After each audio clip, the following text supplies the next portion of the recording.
3 years ago, I pulled a weed out of my backyard and threw it in the compost pile. A week later, my neighbor, a retired woman named Carol who had been growing her own food and medicine for over 40 years, watched me do it and just shook her head.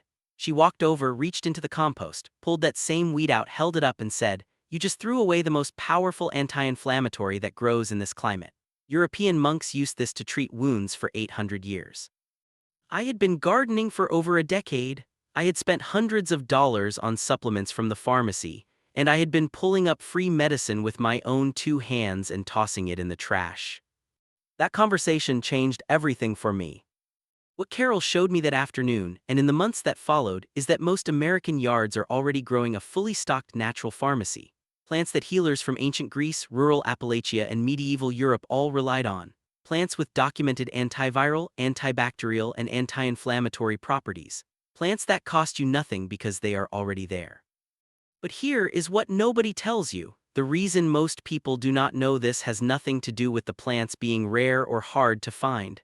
It has everything to do with the fact that you cannot put a patent on a dandelion. You cannot charge $90 a bottle for something growing between your fence posts. Stay with me through this entire video, because number 4 on this list is the plant that field medics during the First World War used as an emergency wound dressing when they ran out of supplies. Number 7 was prescribed by licensed physicians across Europe for over 200 years for respiratory illness.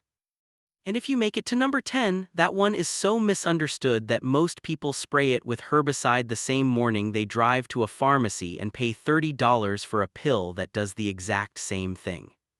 Let us get into it. Number 1, dandelion, Pteroxacum officinale.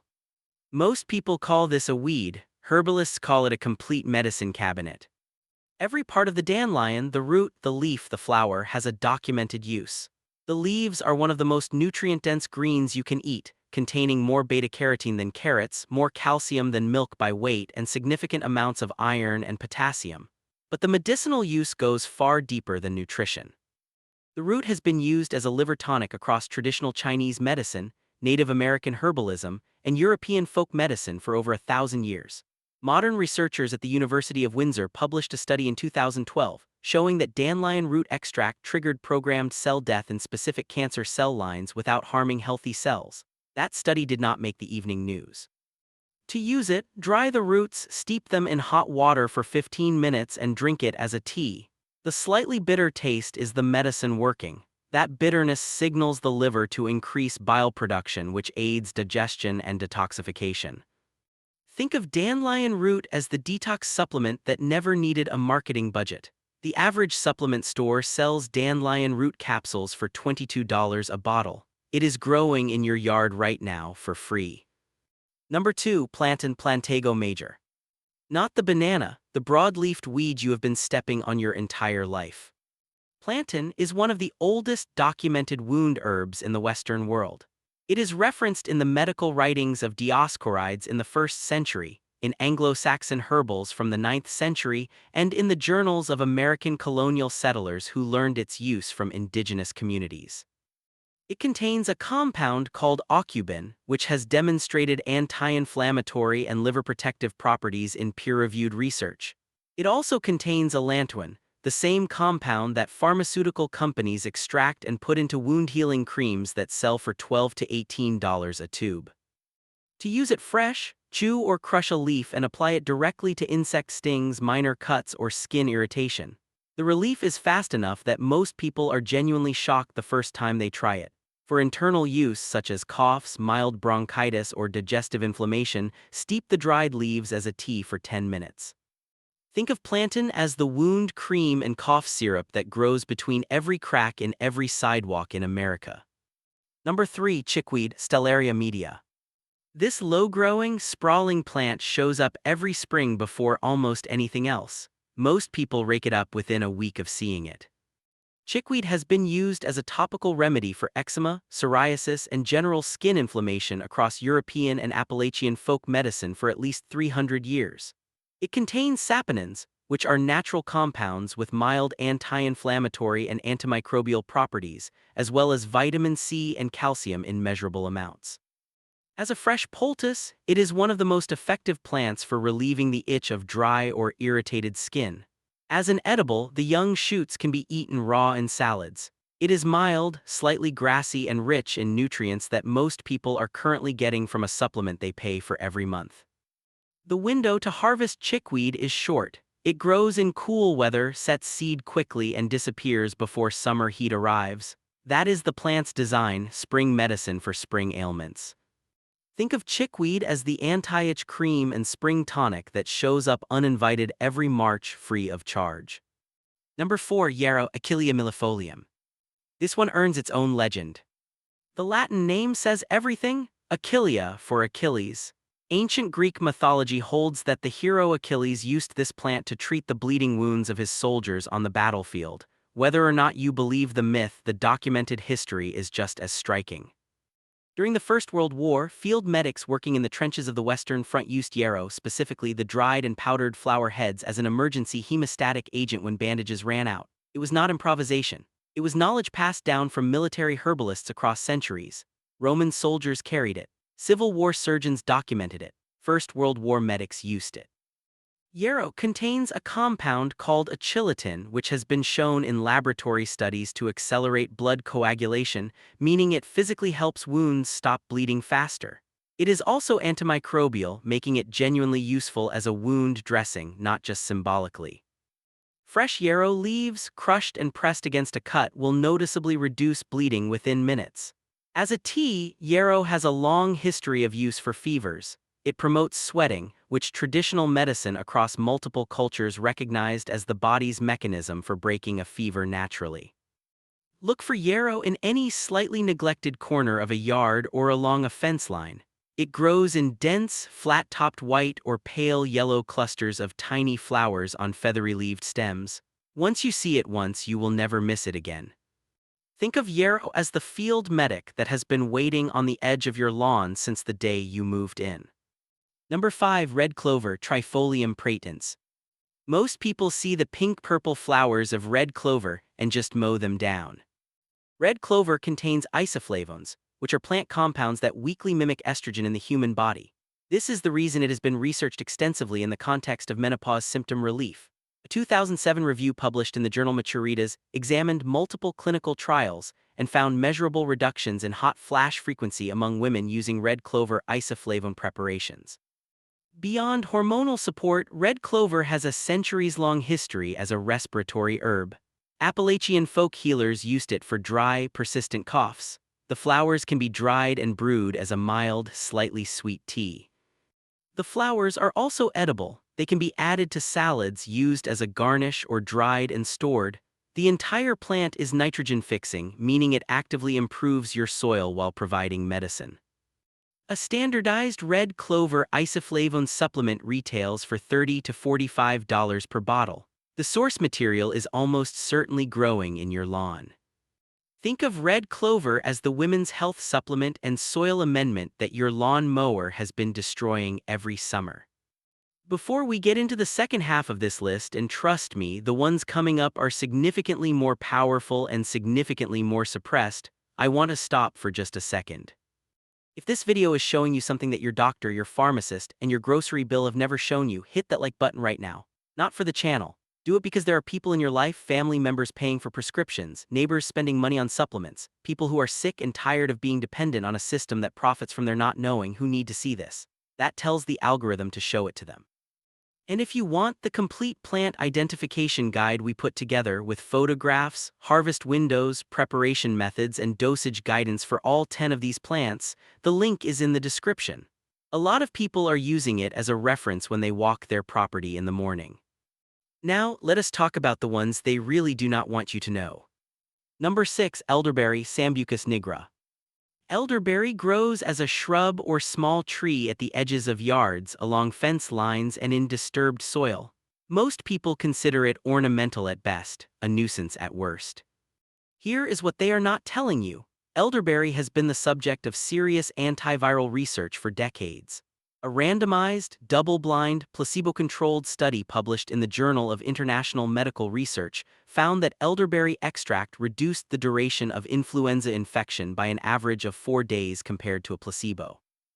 Another study published in Nutrients in 2016 showed that elderberry supplementation significantly reduced both the duration and severity of colds in air travelers.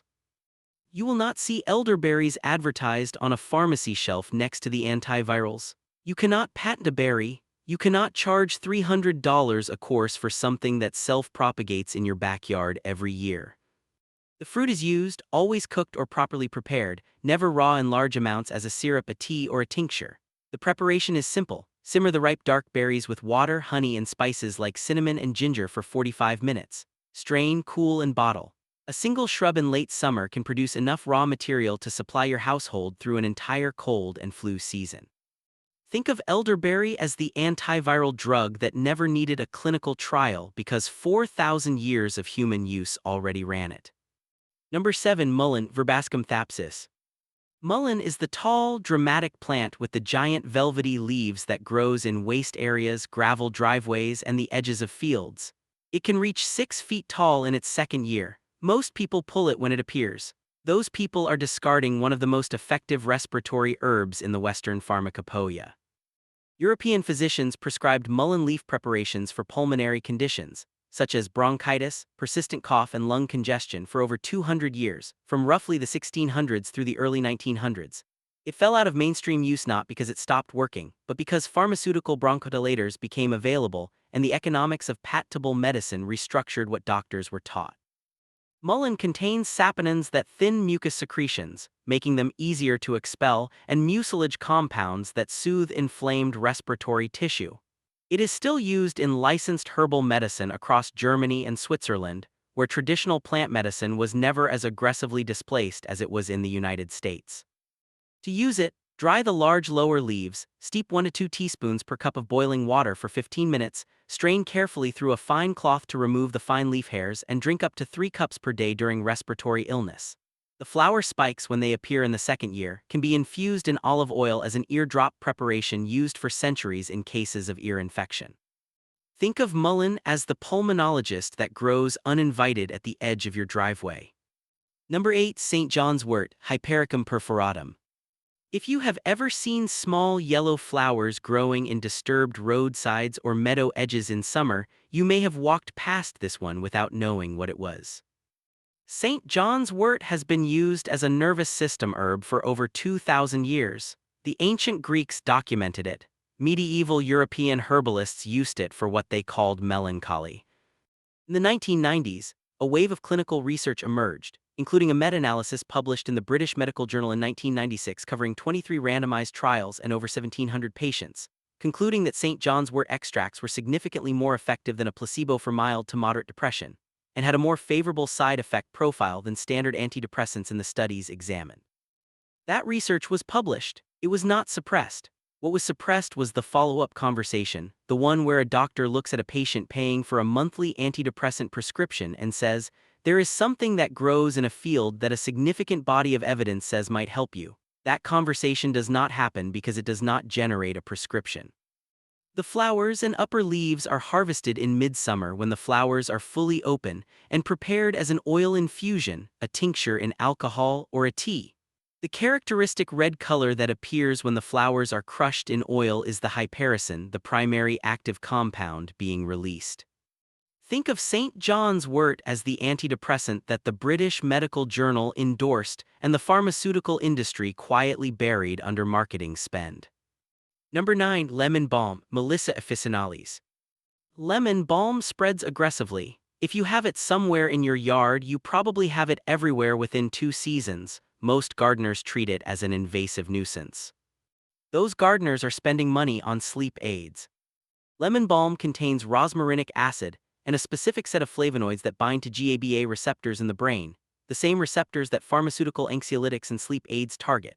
A study published in Psychosomatic Medicine in 2004 found that a standardized lemon balm extract reduced stress and improved mood in a controlled trial. Additional research has demonstrated measurable reductions in insomnia severity. As a fresh or dried tea steeped for 10 minutes, it produces a mild, pleasant sedative effect that most people notice within 30 minutes. It is safe for children. It interacts minimally with other herbs and foods. It has no known serious side effects at standard preparation strengths. A bottle of melatonin or a low-dose pharmaceutical sleep aid costs between $15 and $40 a month.